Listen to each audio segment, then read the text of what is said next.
मेरे मोहतरम बुजुर्गों, भाइयों और दोस्तों,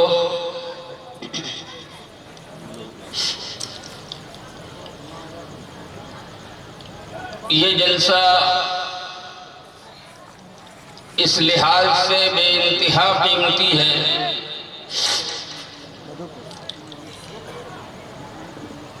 कि इसकी निस्बत है अज़मत कुरान करीम से।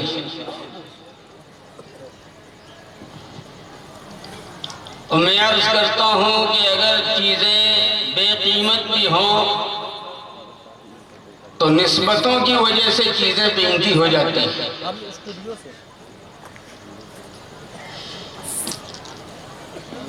आप ज़रा याद कीजिए 20-25 साल पहले का वो वाक़या।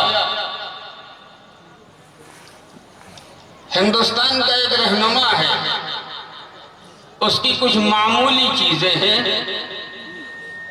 बाजार में ले जाके अगर किसी दुकानदार के आगे पेश करो तो शायद चंद रुपए देने को तैयार ना हो। शायद आप नहीं समझ रहे हैं। मामला यह है कि जब तक खोल के नहीं कहा जाए लोग कम ही समझते हैं।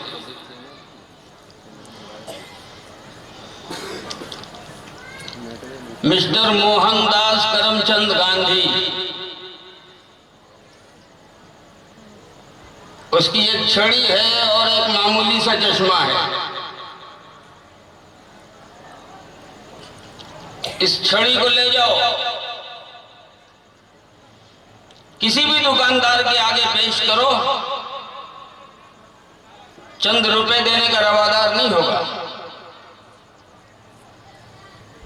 वो जो उसका मामूली सा चश्मा है वो किसी दुकानदार के आगे रख दो, वो दुकानदार उस चश्मे की कीमत चंद रुपए से ज्यादा नहीं लगाएगा, लेकिन चूंकि उसकी निस्बत है एक मुल्क के जिम्मेदार की तरफ, उससे वो छड़ी मंसूब है, उससे वो चश्मा मंसूब है, तो उसकी कीमत लाखों डॉलर में लगती है।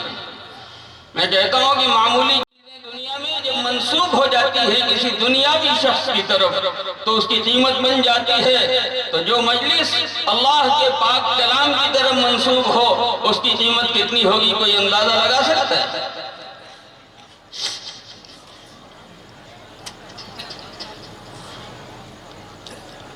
उलमाए किराम बैठे हुए हैं, पूरी जिम्मेदारी के साथ अर्ज करता हूं कि अगर अल्लाह तक पहुंचना है, अगर अल्लाह की मोहब्बत हासिल करनी है, अगर अल्लाह के नजदीक अपने को काबिल कदर बनाना है, अल्लाह के नजदीक इंतहाई बाइज्जत और मुहतरम बनना है, तो उसके कलाम को अपने सीने से लगा लो, अल्लाह के चहेते बन जाओ।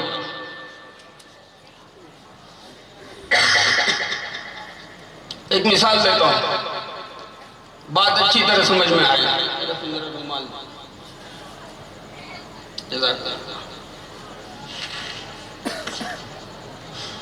एक आदमी ने अमेरिका में एक किताब लिखी,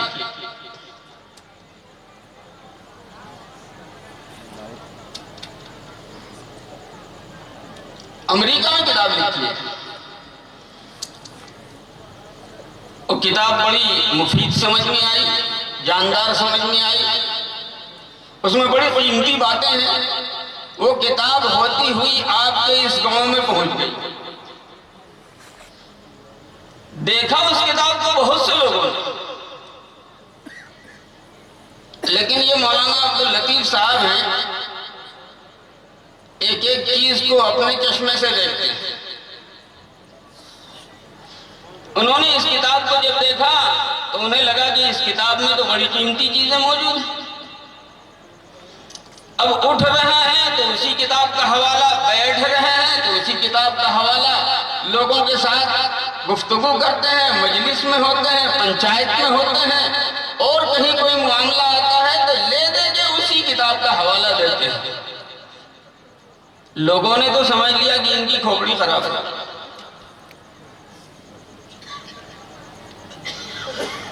इत्तेफाक से इस गांव से एक आदमी सफर करके अमेरिका जाता है और उस किताब का जो राइटर है, उसका लिखने वाला है, उस किताब के राइटर से यहाँ के जाने वाले आदमी से मुलाकात हो जाती है। और जब ये जान लेते हैं कि वही इस किताब का लिखने वाला है, तो ये कहते हैं, अरे भाई आपने कैसी किताब लिखी है, हमारे यहाँ तो आपके अब्दुल लतीफ साहब आपकी किताब के दीवाने हैं, उठते बैठते आप ही की किताब का नाम लेते हैं, उठते बैठते आप ही की किताब का कोटेशन पेश करते हैं, उठते बैठते आप ही की किताब का हवाला देते हैं। मैं पूरे मजमे से पूरी जिम्मेदारी के साथ सवाल करना चाहता हूँ कि यहाँ का आदमी जब अमेरिका के उस किताब के राइटर के पास मौलाना अब्दुल लतीफ साहब का हवाला देगा, तो किताब का लिखने वाला, जबकि दोनों में से किसी ने एक दूसरे को नहीं देखा है, किताब का लिखने वाला गायबाना मौलाना अब्दुल लतीफ से मोहब्बत करने लगेगा कि नहीं करने लगेगा?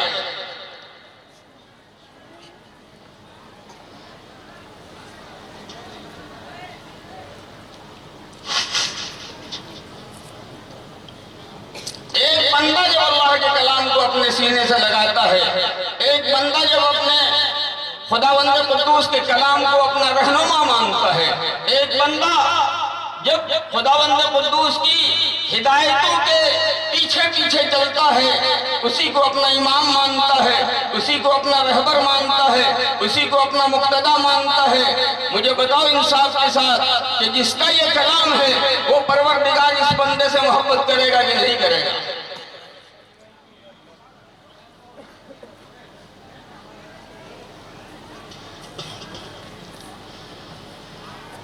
लेकिन यहां पर एक बात और भी है,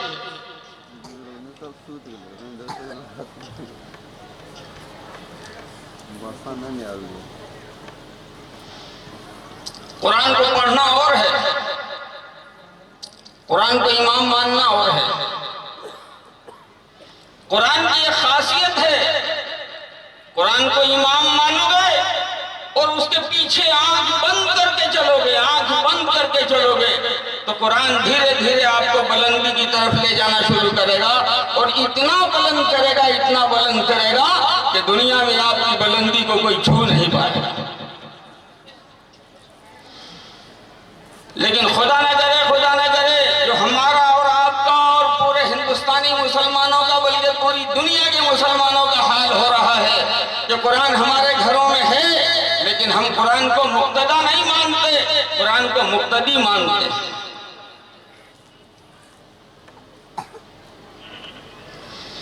कुरान के आगे चलोगे, कुरान को अपने पीछे रखोगे तो कुरान पीछे से धक्का दे दे करके इतना नीचे गिराएगा, इतना नीचे गिराएगा कि फिर संभलने का मौका नहीं मिल पाएगा। और ये बात मैं नहीं कर रहा,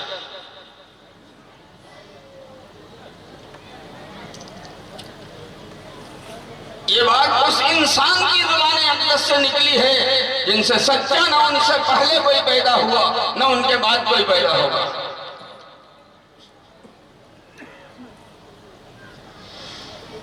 हुज़ूर अक़दस जनाब मोहम्मद रसूलुल्लाह सल्लल्लाहु अलैहि वसल्लम इरशाद फरमाते हैं, इन्नल्लाह यरफ़उ बिहाज़ल किताबि अक़वामा व यज़उ बिही आख़रीन। यही किताब है जिसके जरिए अल्लाह पाक किसी का मर्तबा ऊंचा करता है और किसी को नीचे गिराता है।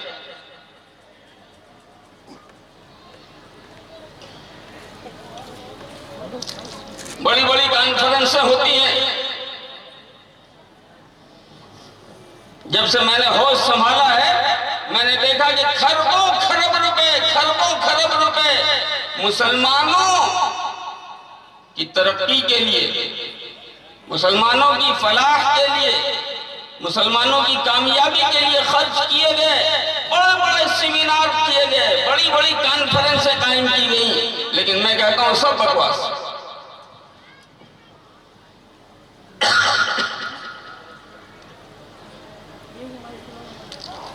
लोग कहते हैं मुसलमानों के पास डिग्री नहीं इसलिए मुसलमान पीछे, लोग कहते हैं मुसलमानों के पास पैसा नहीं इसलिए मुसलमान पीछे, लोग कहते हैं मुसलमानों के पास एजुकेशन नहीं इसलिए मुसलमान पीछे, लोग कहते हैं मुसलमानों के पास टेक्नोलॉजी नहीं इसलिए मुसलमान पीछे, लोग कहते हैं मुसलमानों के पास अपना कोई बिजनेस सेंटर नहीं इसलिए मुसलमान पीछे, लोग कहते हैं मुसलमानों के पास मीडिया की अपनी कुव्वत नहीं इसलिए मुसलमान पीछे।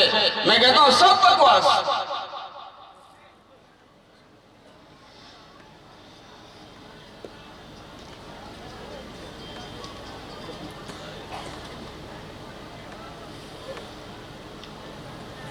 और देखो दिखाता हूं, सैयदना उमर इब्न खत्ताब रज़ी अल्लाह तआला अन्हु का दौर है।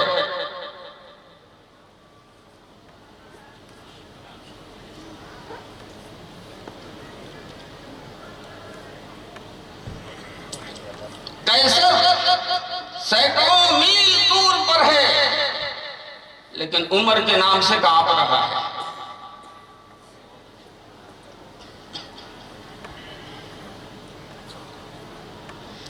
किसरा की सरजमीन वहां से सैकड़ों मील की दूरी पर वाक़ है, लेकिन इस्लाम का रोब वहां उस पर भी कायम है, जबकि ये दोनों सुपर पावर थे। तफसील नहीं है, आधे घंटे का वक्त दिया गया है, मुझे इसी में बहुत कुछ कहना है।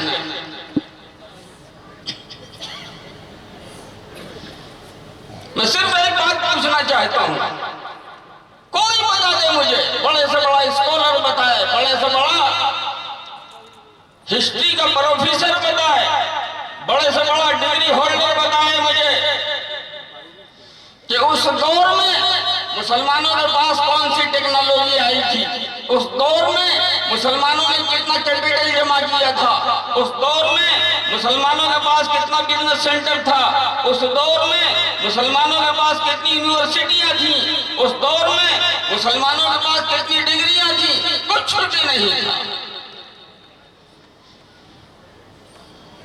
लेकिन एक फार्मूला जरूर था, वही फार्मूला जो अल्लाह ने सैयदुल अंबिया नबी अकरम जनाब मोहम्मद रसूलुल्लाह सल्लल्लाहु अलैहि वसल्लम के मारिफत इस उम्मत पे रहम खाकर इनके मकाम को बुलंद करने के लिए दिया था, और वो फार्मूला था कुरान का। वो फार्मूला कुरान का था। कुरान उतरा, पहले तो लोगों ने मानने ही से इनकार किया, हम नहीं मानते, लेकिन जब माना तो ऐसा माना कि पूरी दुनिया क़यामत तक आने वाली नस्ल उनकी तरह मानने की मिसाल पेश नहीं कर सकती। अपनी जो इंतहाई पसंदीदा चीज थी, कुरान ने कहा छोड़ दो, उन्होंने छोड़ दिया। जो चीजें उनको पसंद नहीं थी, कुरान ने कहा पकड़ लो, उन्होंने पकड़ लिया। आंख बंद करके कुरान को अपना रहनुमा माना, तो कुरान ने भी उनको ऐसा इनाम दिया कि ऊंटों के चरवाहों को बादशाहों के सरों पे बैठा दिया।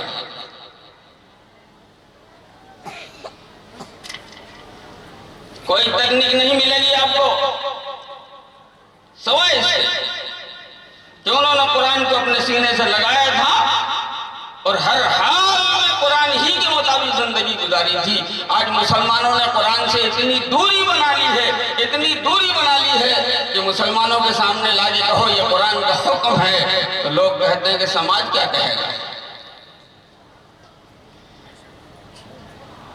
और मैं कहता हूं कि ऐसे समाज को संडास में डाल दो जो समाज मुसलमानों को नबी की सुन्नत पे अमल करने से रोक रहा हो।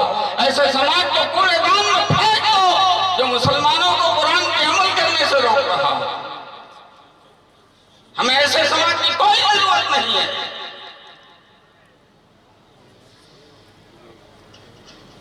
आज ज़हन बदल गया, मिजाज बदल गया, तरीका बदल गया। अल्लाह के नबी हुजूर अकरम सल्लल्लाहु अलैहि वसल्लम ने इरशाद फरमाया था, खैरुकुम मन तअल्लमल कुरान व अल्लमा, तुम में सबसे बेहतर वो है जो कुरान सीख रहा है और कुरान सिखा रहा है। हम कहते हैं नहीं, कुरान पढ़ने पढ़ाने वाले तो 2% के लोग होते हैं, इनसे अच्छा तो डॉक्टर है।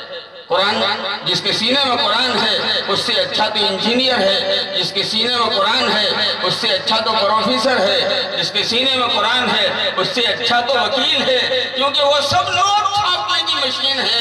जिसके सीने में कुरान है वो नोट नहीं छापता, जिसके सीने में कुरान है वो चुरा के किसी का कुर्ता नहीं बेचता, जिसके सीने में कुरान है वो पैसों के लिए कातिलों की हिमायत नहीं करता।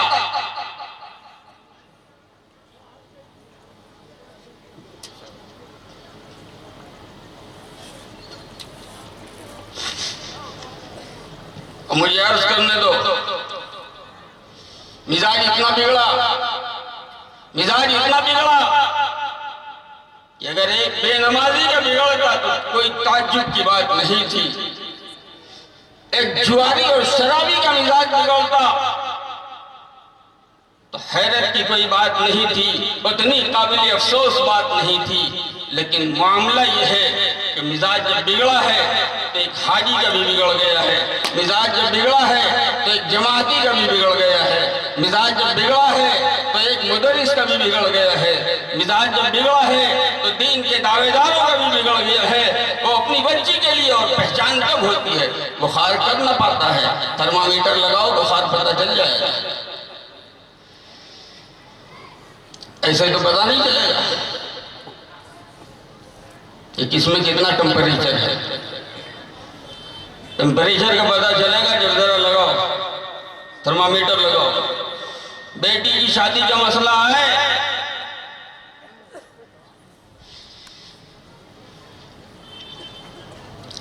हाजी साहब से पूछोगे हाजी साहब अपनी बेटी के लिए कैसा ढूंढोगे, क्या कोई डॉक्टर मिल जाए भले भी नमाजी हो, कोई ढेर कमाने वाला मिल जाए, कोई सर्विस होल्डर मिल जाए। यानी दूसरे लफ्जों में कहना चाहते हो कि अल्लाह मियाँ ने इतना दिन रोजी दी लोगों की, क्या पता आइंदा अल्लाह की हुकूमत रहे कि न रहे, इसलिए डॉक्टर ये ठेकेदार है, ये खिलाएगा मेरे बच्चे को। ये हाफिज कहाँ से खिलाएगा, खुद ही रसीद लेके चंदा करता फिरेगा।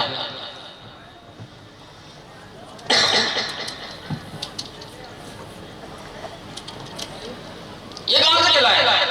यकीन बिगड़ा है तुम्हारा, और यकीन बिगड़ा है, कुरान से दूरी बनाई है, तो मैं बड़े साफ लफ्जों में कहता हूं कि जूते खाने के लिए भी तैयार रहो।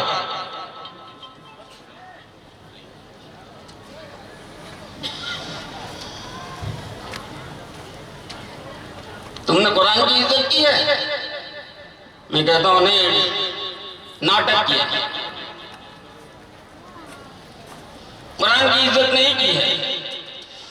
इस हाफिज की बेकदरी क्यों कर रहे हो? सिर्फ इस बुनियाद पर के इसके सीने में कुरान है। मैं कहता हूं कि डब्बे को अगर रिजेक्ट किया जाता है तो उसके अंदर के मटेरियल और माल की वजह से रिजेक्ट किया जाता है। उसके अंदर टेक्नोलॉजी है, वो टेक्नोलॉजी तुम्हें कुरान से ज्यादा कीमती लगी, तुमने उसे अपना लिया। यहाँ तुमने कुरान देखा, ये हाफिज क्या है? ये हाफिज कुरान का डब्बा है।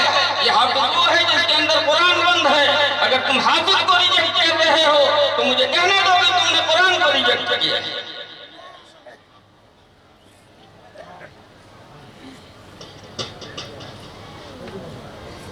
घड़ी भी देखने दो भाई। मौलाना हबीब रहमान साहब तो बस इधर से बस होने ही वाला है। आखिरी बात कह के रुखसत होता हूँ।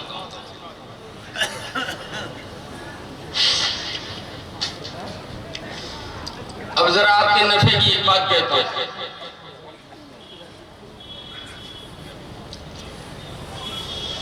सूरह फातिहा पढ़ते हो, वहां अल्हम्दुलिल्लाहि रब्बिल आलमीन अर्रहमानिर रहीम और तीसरी आयत है मालिकी यौमिद्दीन। क़यामत के दिन का मालिक है, क़यामत के दिन का मालिक है।